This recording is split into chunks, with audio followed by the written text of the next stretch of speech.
بسم اللہ الرحمن الرحیم الحمد للہ رب العالمین وصلی اللہ علی سیدنا محمد وآلہ الطیبین الطاہرین۔ دیار کریم اہل بیت حضرت معصومہ قم سلام اللہ علیہ سے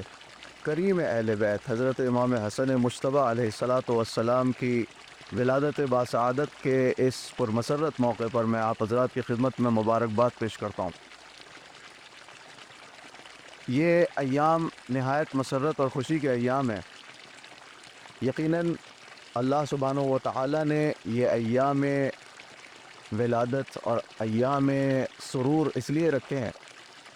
کہ ہم ان ایام میں ائمہ اہل بیت علیہم الصلاۃ والسلام سے پہلے سے زیادہ وابستہ ہوں، ان کی خوشی میں خوشی منائیں، ان کے غم میں مغموم ہوں، اور خاص کر ان تاریخوں میں بہتر موقع ہوتا ہے انسان کے پاس کہ ہم ائمہ اہل بیت علیہم الصلاۃ والسلام اور معصومین علیہم الصلاۃ والسلام کی سیرت طیبہ کا مطالعہ کریں، غور و فکر کریں، اور اس سے اپنی زندگی کے لیے، اپنی آخرت کے لیے توشہ راہ اکٹھا کر سکیں۔ امام حسن مجتبیٰ علیہ الصلاۃ والسلام کی سیرت اور زندگی اور حیات طیبہ بھی کچھ اسی طرح کی ہے کہ جس میں ہزاروں درس موجود ہیں ہماری اجتماعی اور انفرادی زندگی کو بہتر بنانے کے لیے۔ امام حسن مجتبیٰ علیہ الصلاۃ والسلام کی زندگی کے تمام تر پہلوؤں پر اس مختصر سے وقت میں تو روشنی نہیں ڈالی جا سکتی، بلکہ پوری زندگی بھی اگر اسے بیان کیا جائے تو کما حق و بیان نہیں ہو سکتا۔ یہ جو مختصر سا عرصہ میسر آیا ہے اس میں ہم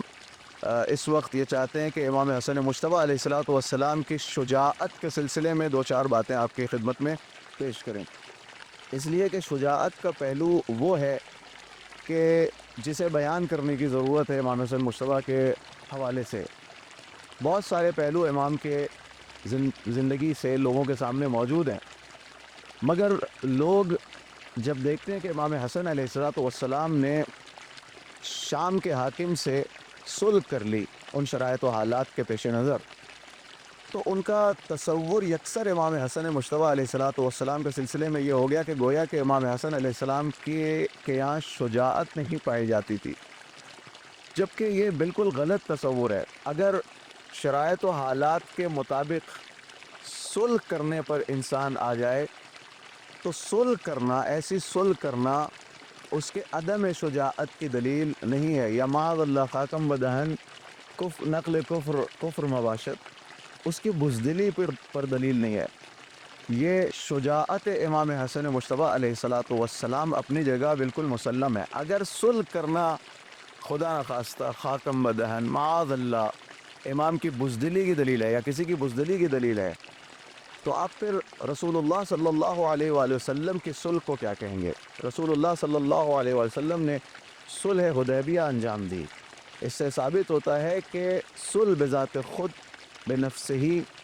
بزدلی کی دلیل نہیں ہے، بلکہ ہو سکتا ہے کہ ایک شجاع انسان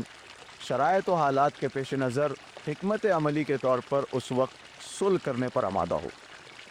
امام حسن مجتبیٰ ابتدا سے طفلگی سے شجاع رہے ہیں۔ واقعات میں ملتا ہے کہ فتح مکہ کے وقت ابو سفیان حضرت فاطمہ زہرا سلام اللہ علیہ کے پاس آیا کہ اپنے بابا سے سفارش کر دیجئے کہ وہ جو صلح نامہ صلح حدیبیہ کے وقت لکھا گیا تھا رسول اللہ اس کو ایکسٹینڈ کر دیں، اس کی تمدید کر دیں۔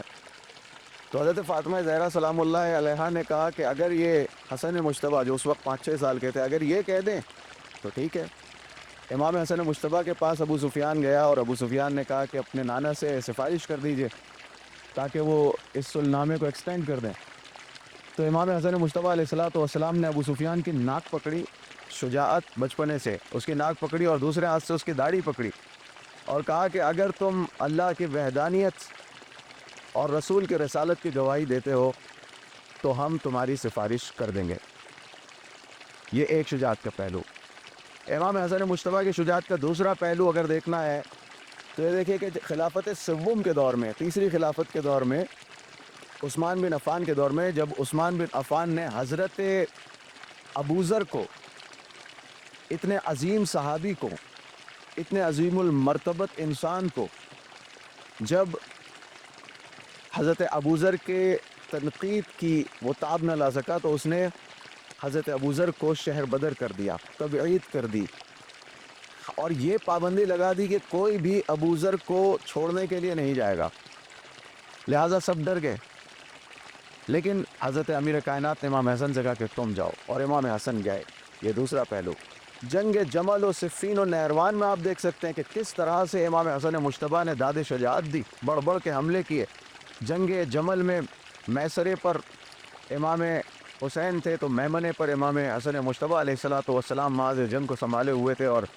سپاہ امیر المومنین آگے بڑھ رہی تھی۔ جنگ صفین میں اتنا بڑھ بڑھ کے حملہ کیا کہ امام علی علیہ السلام کو خود کہنا پڑا کہ کوئی حسن مجتبیٰ کو روکے، کہیں ایسا نہ ہو کہ رسول اللہ صلی اللہ علیہ وآلہ وسلم کی نسل منقطع ہو جائے ان دونوں کے شہید ہونے سے۔ یہ شجاعت تھی امام حسن مجتبیٰ کی جو آخر زندگی تک ان کے ہمراہ رہی۔ یہ امام حسن مجتبیٰ کی شجاعت ہے جس سے ہمیں درس لینے کی ضرورت ہے۔ مرتضیٰ کی شان مولا حسن، مولا حسن فاطمہ کی جان، مرتضیٰ کی شان مولا حسن، مولا حسن۔